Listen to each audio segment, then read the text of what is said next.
Hello and welcome back. Steel Pinnings here once again, and today I have for you the beginning and kickoff of October Locktober.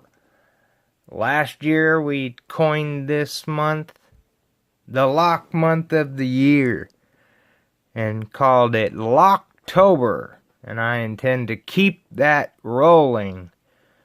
I know Jeff Moss here put out his video first of the month, and boy howdy, he had some beautiful locks on his video, and by all means y'all go check it out. It is awesome. I know he plans on making October Locktober as well. He's the one that coined it last year. Anyhow, so I'm gonna start off with what I've got in here. It's a little bit of a build-up. We'll start off with the small back here in the back. I added to my Federal collection of the Packlock, the older Packlock Federal locks. This is the 9490-494, which is just the longer shackle. I have the short shackle. And then I got a 200 series long shackle, which is like the 204. And then I got the 200 IC, which is the interchangeable core, and I stuck a Best Nasty WB in it. Beautiful. And then here, these are American Lock 1405s that I had gotten before, and I have them pinned up now. This one has the long, it looks like a 7-pin core. It's really a 6-pin core with a really long control. So it really looks like a gigantic core. But it is a 6-pin core. Anyhow, I have this one pinned up with a 5-pin, which looks like a 6-pin. Works great. And I have to have it set in there because of the control lug not having a separate one for each size.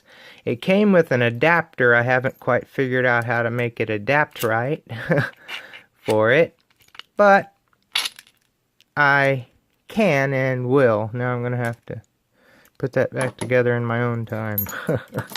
Anyhow, with showing those, having them pinned up now, I came across these older beauties. These are old Yale series, get the keys out, 424. I can get it to focus. The series 424. And I got 2 of them here with original cores in them.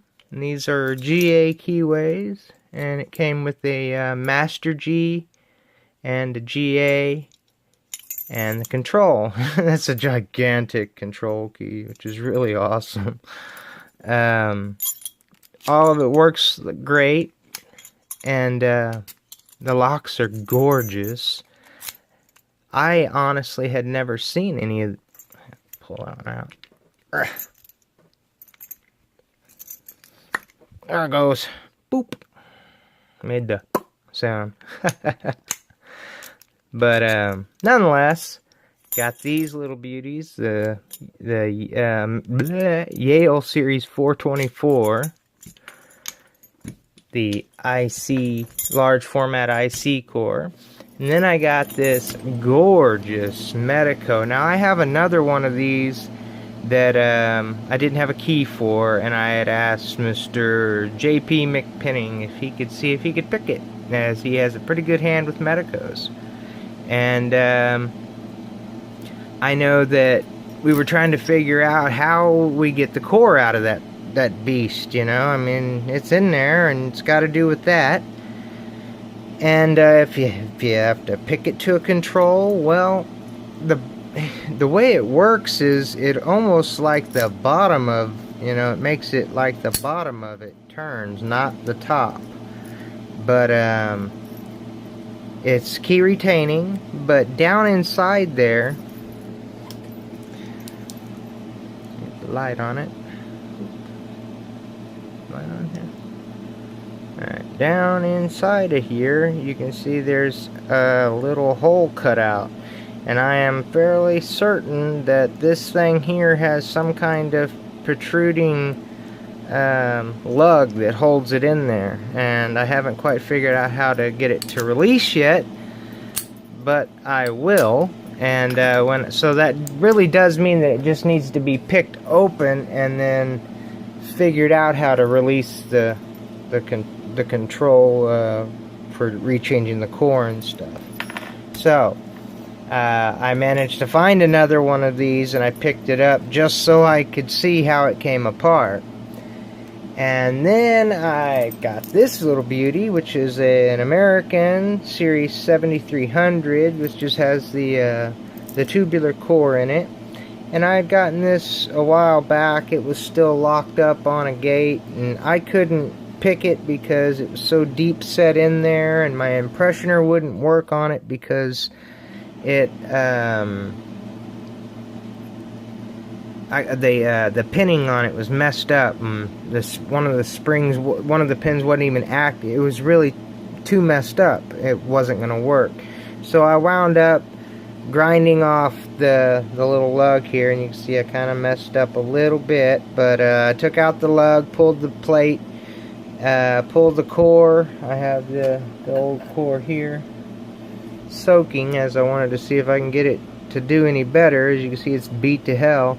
So I wound up just sourcing another core, replacement core, and plopped it in there with some new keys. And I had another plate already in a box of old lock parts, so I already had the replacement pins in my padlock box, so we were just good to go. So now it works again, and quite happy with it. Beautiful, beautiful little lock there. This older one here is a Yale, and if you know your Yales, then this one's a slightly different one. And then when you see the other side, it kind of says the same thing. But when you look at the bottom of it, that's where you realize what you have. This is a Yale by Centric, and it is a beautiful specimen. My problem is I only have one key, and that is the change key. Sorry, yeah. And I don't have the master set. I have picked it, but I don't have that key, and I don't have that keyway blank either. So let's get it to focus. That keyway blank either. To even try and impression it, so I'm kind of stuck with that. But these are very rare and also very expensive, especially with both keys. But I couldn't pass that one up when I saw it. And then there's this gorgeous little monster. This is a Miracle Lock.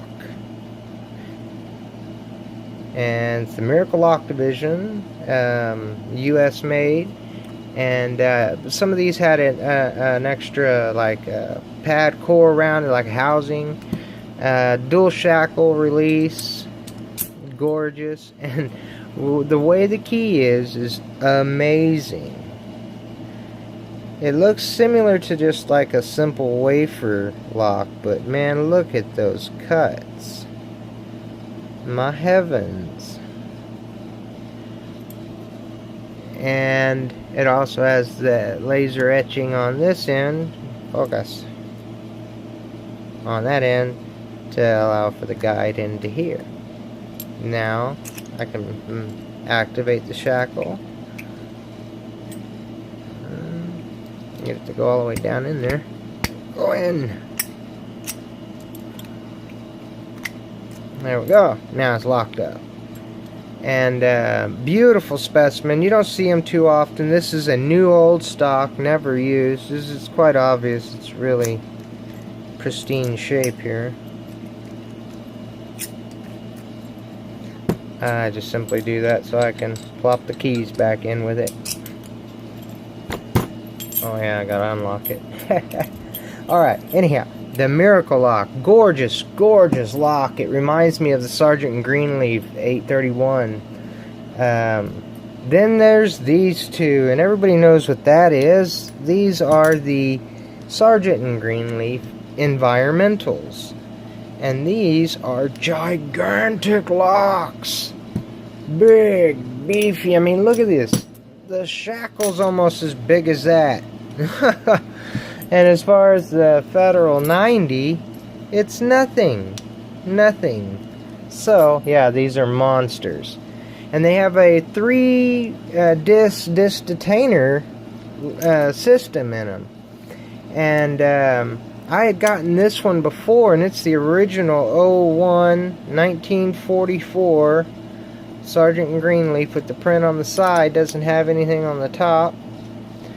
And I didn't have a key, and somebody had tried to pick the snot out of it and almost messed up the second disc, and I couldn't get it picked open because of it. And then I came across this slightly newer one that's an 01 as well, and it's a little more chewed up, you know, but not all that bad. And I wouldn't have probably gone for it since I already had one, but this one had the original key with it. So, and it works beautifully. And I was like, well, you know, they say, you know, the key ought to work in this one, right? So, after loosening up and getting that second disc free, I can put in the key, turn it to there, and then I've got to give it a little extra, and it goes past, and it works as well. So now I have two working ones. As you can see, it kind of grabs, you know, it doesn't work smooth, but I figured I can take this old dimple pick here I had made out of steel, and I could grind it down in half and try and cut a key, because I was going to do it anyway. I just made it way too big. So what I'll do is I'll just grind it down to there, cut the grooves in it like it's supposed to be, and then I'll have myself a secondary key. Work out pretty good. It's a little chore, I'm sure. It may not be as easy as I said, but it can be a lot of fun, especially if you like working on locks, which I'm sure y'all understand I do, and a lot of y'all do too. I will keep you updated if I get that key to work on those. I'll keep you updated if I can get this thing open, especially to show JP. I don't know just yet, but we'll come across it. Until next time, guys, y'all please stay safe, keep Locktober tight. If you like this video, hit that like button, and if you want to see more, hit that subscribe button. And of course, until we meet again, peace!